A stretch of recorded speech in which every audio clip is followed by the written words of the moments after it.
Marty, it's just gone 11:30. What on earth are you getting me up at this time I know. midweek for? Just this is the reason Justin doesn't get Piers Morgan's job on GMTV, because he can't get out of his bed in the morning. That's 11:30, Justin. It's noon nearly, and the sun's shining. It's a beautiful day, and we're joined by Max Vaughan of the White Peak Distillery in the Peak District. Good morning, Max. How are we? Yeah, morning, gents. Yeah, very good actually, and it's the same time over here. So I've been up a while. Allegedly so. Allegedly so. Now, Max, you're currently at the very end of a crowdfunding campaign. How's it went? Yeah, it's been amazing. We're sort of 27 days into a 30-day campaign. We set out to raise an amount of money, £500,000, and we've raised nearly 250% of that. So it's just been phenomenal, the support we've had. We've got another 850 odd shareholders who, hopefully are going to be sort of advocates for the business going forward. So it's just been great. We've spent the last 3 years working really hard, trying to lay down the best spirit we can, and we're just at that point where we need to bring in some more resources to help with promotion and sales and marketing, and that's what the crowdfunding is all about. Now, there's a level of investment. It's impressive, Marty, isn't it? I mean, it's stunning. I mean, you've laid down how many bottles already? Well, we've laid down nearly 1,000 casks. So, as you guys will know, it depends what strength you want to bottle at. But broadly speaking, 400,000 bottles. Yeah, put it like this: I saw this story popping up, and I thought, what a vote of confidence. Tell us about White Peak. Tell us about the place that people will be investing in. Yeah, sure. So we're in Derbyshire, sort of in the middle of England. We're based in an area called the Derwent Valley, and there's some really interesting heritage here. It's sort of industrial heritage, so cotton mills that date back to the 18th and 19th century, and we're in an area that's a UNESCO World Heritage Site that has that designation because of the fathers of the factory system or the Industrial Revolution. And the site that we're on used to be a former wire works. So from 1876 to 1996, they made large cables and wires, and they exported these things all over the world, and including suspension bridges in North America. And that sort of, I suppose, that DNA of making things for the long term, making things properly, making things well, using good materials. It's all really a sort of legacy that we've tried to adopt in terms of our approach to building the distillery and developing our whiskey. So the business has been going for 5 years now. 5 years from the really boring bit, when you have to sort of set something up with Companies House, and it basically took us 2 years to salvage the buildings to some extent, because they hadn't been used since 1996 until we landed in 2017, and they were in a bad state of disrepair. They're beautiful buildings, Georgian era, but they needed new roofs, new power supply, new water supply. So that was kind of the first couple of years, was salvaging the buildings and installing the distillery. We've been making whiskey now for, nearly 3 years. So the first cask that we ever filled on the 3rd of May, 2018, has nearly hit its magical birthday. It's almost there. Happy birthday. Get me candle. Don't be putting a candle in the warehouse for everything. That's not a good idea. But no, so you did the gin. You went down the gin route first, and then whiskey. Was whiskey always a priority, or the mix of the two? Because I know some people have different ambitions when they start. Yeah, no, I mean, this dream for me was always about whiskey, and so 95% of our investment, into not financial, in terms of blood, sweat, and tears, has all gone into whiskey, and 95% of what we do on a daily basis is make whiskey. So it's always been about the whiskey. obviously, when you look at that business model, starting something where even with a following wind, you're not going to have any revenue from your main product for at least 5 years, then it's obviously you look at ways of potentially filling that gap, and clearly everyone knows the gin market's been very buoyant in recent years. There's certainly an enormous number of craft gin brands out there, and because it's a white spirit that doesn't require aging, it was just something that seemed like a good point for us to start and get people familiar with what we were doing. It so turns out that our head distiller joined us from another distillery where they'd got a very successful gin. So we had someone that knew how to make gin. And so it's really helped. It's helped with our distillery tours. The pandemic to one side, we've had thousands of people through our doors to come and do a distillery tour. Mainly we talk to them about whiskey making, but we also want them to be able to sample some of our spirits, and currently there's no whiskey to sample, so gin has helped fill that gap in as well.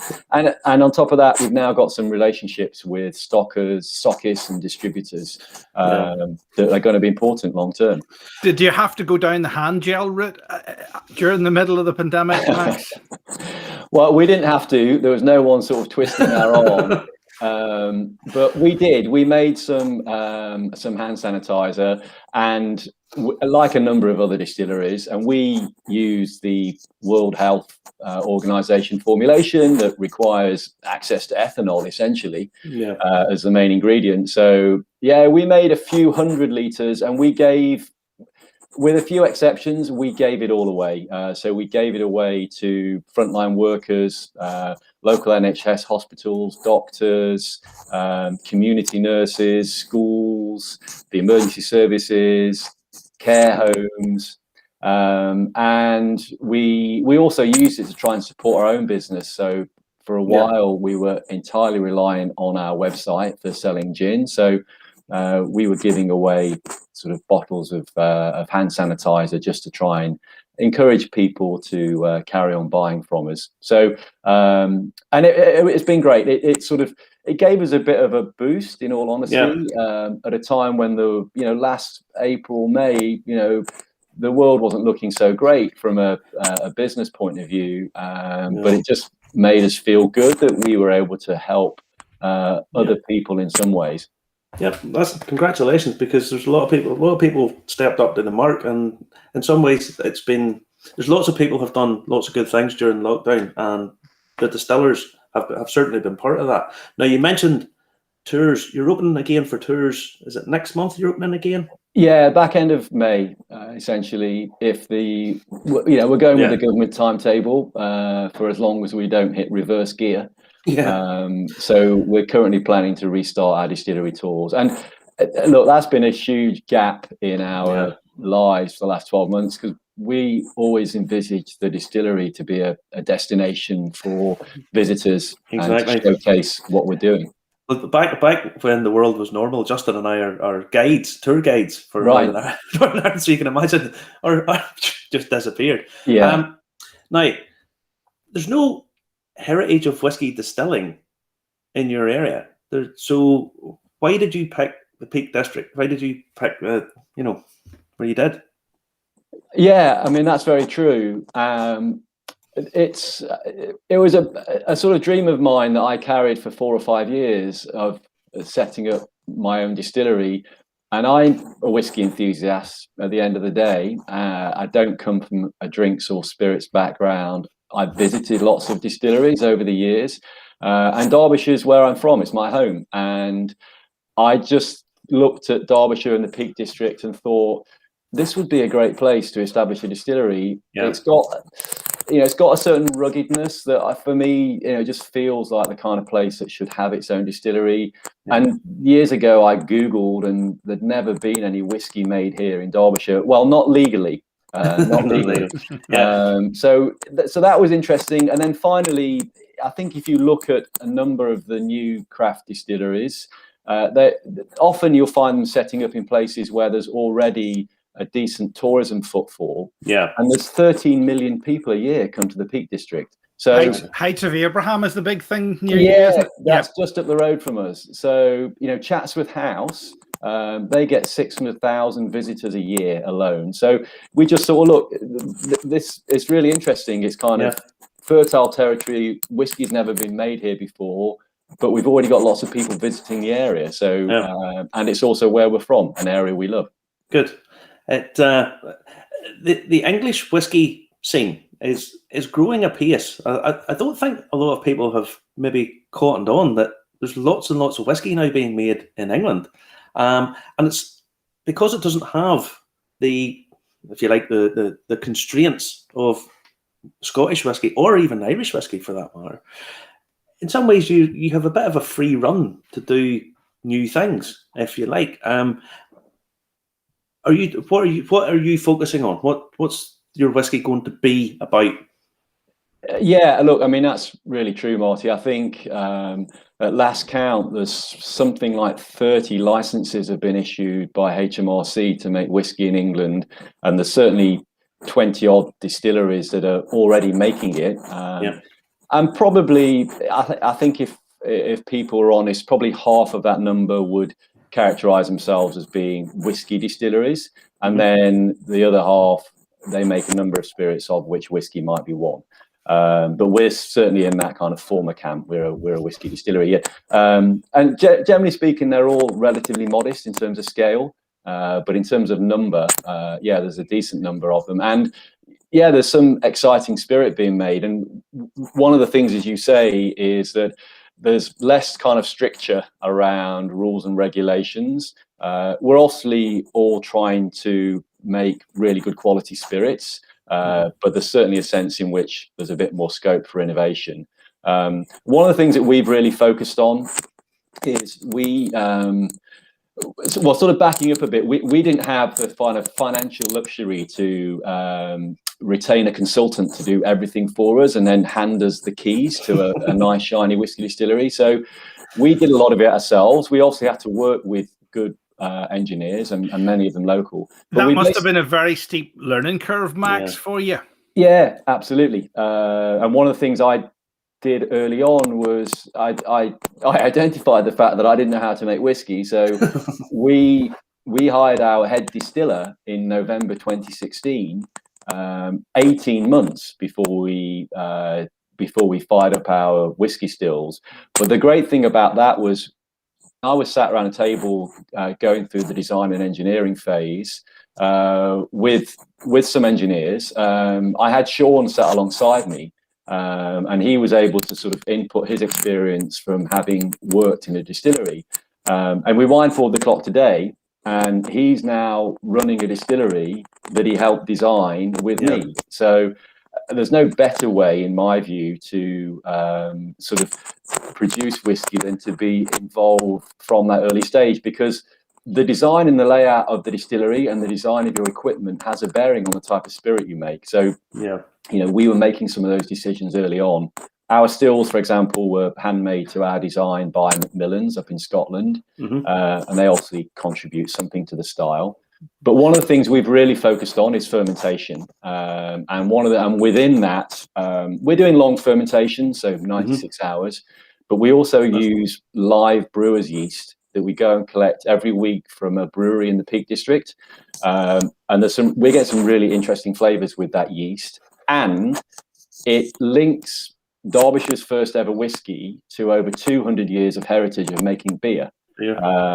So for us, that's one of our USPs: fermentation and yeast. So with it being a long fermentation, you'll be getting lots of estery notes. It'll be very fruity. Is it that style you're going for? Yeah, absolutely. So we're getting a lot of those fruity esters. Certainly the new make, it's kind of dried fruit is the way it comes across. So raisins, sultanas, apricots, that kind of thing. And we're shooting for a whiskey that's going to come to fruition relatively young. And so the still designs, for example, encourage a lot of copper contact, a lot of reflux, to cut out some of the heavier compounds. So we're producing a relatively smooth fruity new make spirit, and it's lightly peated, and that's another thing that's relatively unique about us. Our core expression is a lightly peated single malt. I do like peat. I like peaty, briny, but there's a lot of people going down the making sherry cask sweet finishes, and which are fine. My sort of go-to everyday whiskey's Black Bush, so I do like a sherry finish, but I don't think there's enough of the drier, briny peat coming out. It's a flavour profile that I've always enjoyed. We didn't necessarily want to be identified as producing peated whiskey. The light peat was far more about the background sort of flavour complexity that we think it brings. And certainly at the time, and I think it's still the case today, there's no other English distilleries making a lightly peated spirit as their core house style. So for us, it was all about flavour, and we're really pleased that we sort of made that decision early on.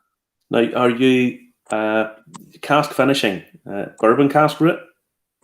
Yeah, we've got a bit of a mixture. So we've got some bourbon casks that we import directly from Heaven Hills Distillery, obviously in Kentucky.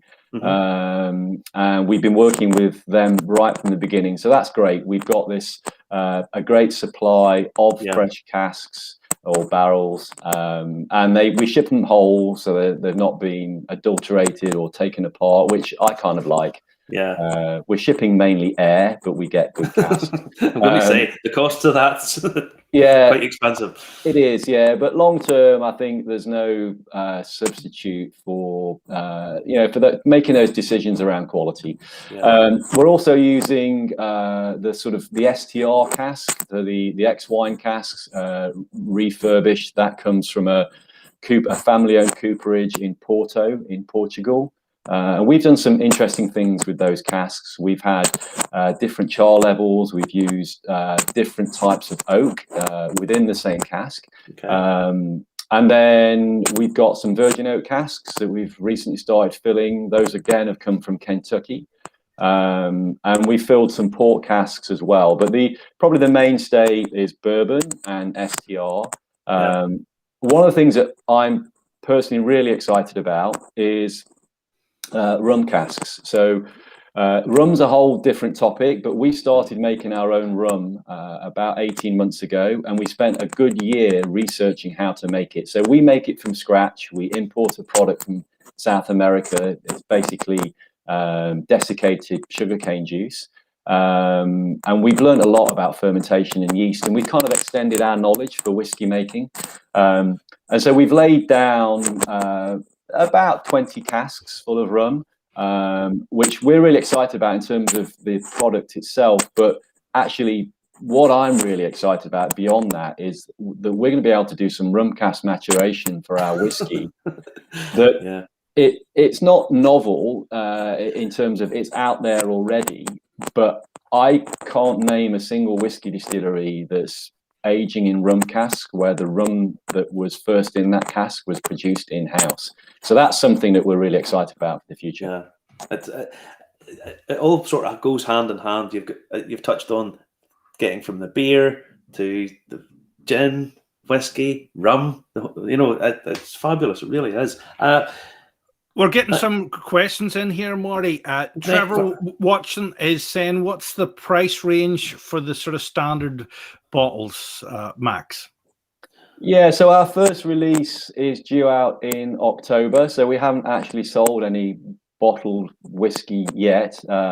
So we haven't made any definitive decisions around pricing.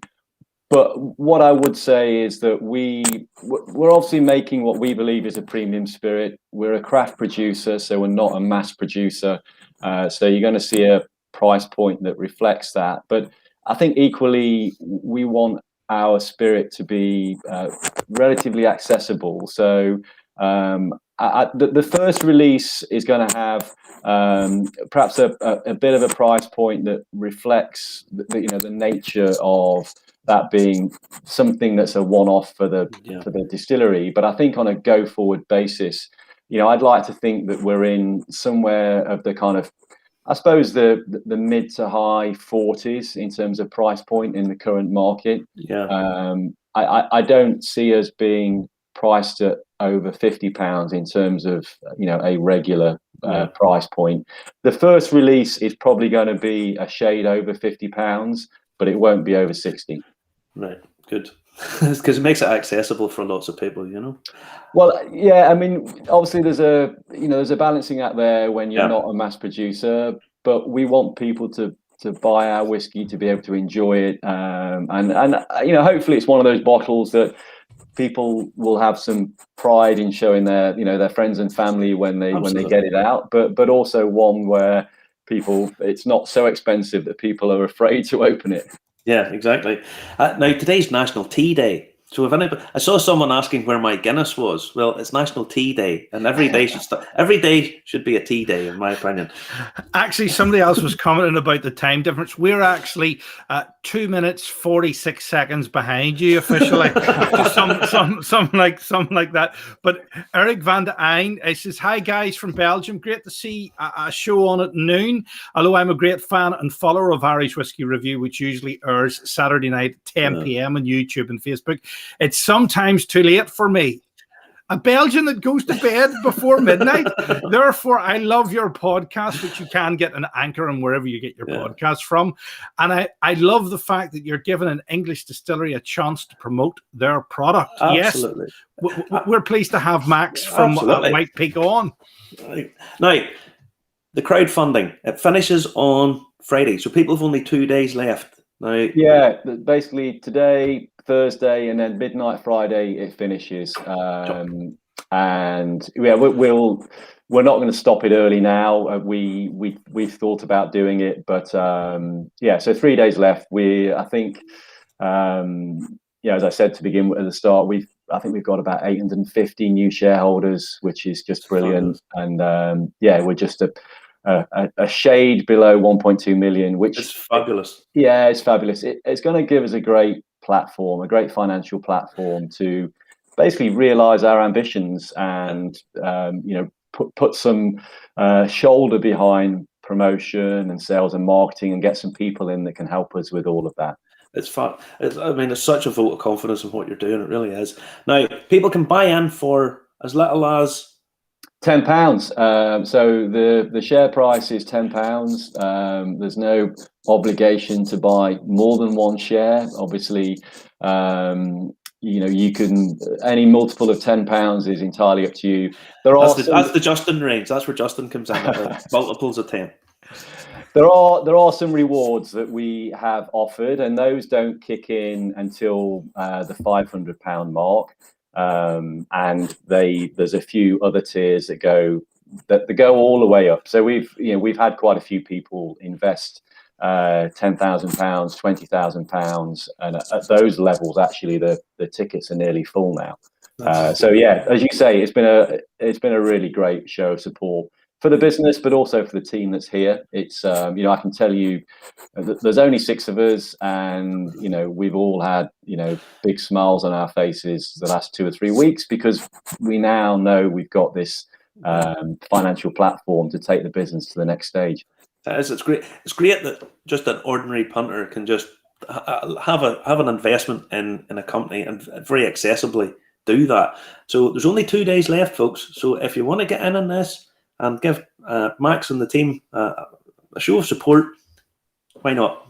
Thanks, Marty. Yeah, well, it's all there's information on our website, whitepeakdistillery.co.uk. It's being run through the Crowdcube platform, but you can find the information from our website. And yeah, whether it's an investor at £10 or £20,000, everyone's treated in the same way as being a supporter of what we're doing. So for us, the best supporters we've had over the years are our close followers, and I can't think of anyone closer than a shareholder. So I think they're going to be great for the business to have this community, this little army of fans behind us. Yeah, I wish you every success. I think where you are is just stunningly beautiful. I love seeing the fact that England is getting in on whiskey and making their own stuff. I look forward to tasting your product in October. The long fermentation. I like this because I think fermentation. The more I find out, the more I think fermentation is actually the key to whiskey. I think we think so, Marty. I think it's not been historically, and I'm talking many years ago. I don't think it was a focus, but I think people are starting to understand that the flavor that you can generate during fermentation, and don't forget, fermentation is the only point in the process where you're creating alcohol. Exactly. And it's also really key in terms of creating flavor. And so you'll start the terrorists will be on the job here now, Max. There will be. Yeah, that's a conversation that I'm not qualified to participate in. Well, tomorrow we are interviewing a lady who is qualified to talk about it. We're going to be interviewing Grace O'Reilly from the Waterford Distillery. She's brilliant. Yeah. So we're going to be interviewing her. I really love what Waterford are doing. There's a lot to love about it. Yeah, and look, one of my favourite distilleries of all time is Bruichladdich, and I suppose we all know that Mark Rainier has been behind both, and so it's I think it's great to see what Waterford are doing. I think it must be really nice to have the financial capacity to do some of that really deep research. I think the fact that he was able to do that, there's been other people have been sort of touching on it, but as you say, it's very expensive to get that research done, because you have to employ proper professional scientists, and you can't just Google and hope for the best. Yeah, no, absolutely, and you take hats off to what Waterford are doing, but it's the financial barrier to doing it is pretty high for the average craft distillery, and to put that financial investment into doing it is really. I'd be honest with you. I'm saying this. Don't let Waterford hear this. For a long time, I was like, I'll leave it until the dust settles on it, because it just was. There's all these explosions of bottles appeared, and then they went on to market auctions, and it was hard to get the head around. But as it's all settled down, I'm getting more and more into it and thinking, I really like what they're doing. Here, listen, even Smarties didn't think Blue Smarties would work, and Blue Smarties are my favourite. Now we're going to let you go, Max, because I know you're very, very busy. It's been great talking to you. Thank you very much for coming on, and we'll touch base later on in the year. That's great, Marty, Justin. Thank you for inviting me on. It's been lovely to talk to you all, and I'm just sorry I didn't bring my cup of tea. No. There's always room for tea. Always room for tea. You're an Englishman. You've probably had 20 cups already this morning. I think I don't know that. Listen, yes, I had a guy round to put carpet down in my house once in England, and he had a cup of tea before he put the carpet down, a cup of tea in the middle, and a cup of tea after he went. He must have had 25 quid worth of biscuits out of me before the day was even over. Anyway. You have plenty. You have £25 worth of baskets at all times, so he's only nibbling around the edges. Just, but that was Yorkshire. That wasn't the Peak District. Anyway, Max, Yorkshire thank you very much. All right. Yeah. Cheers, guys. Cheerio. Afternoon to you.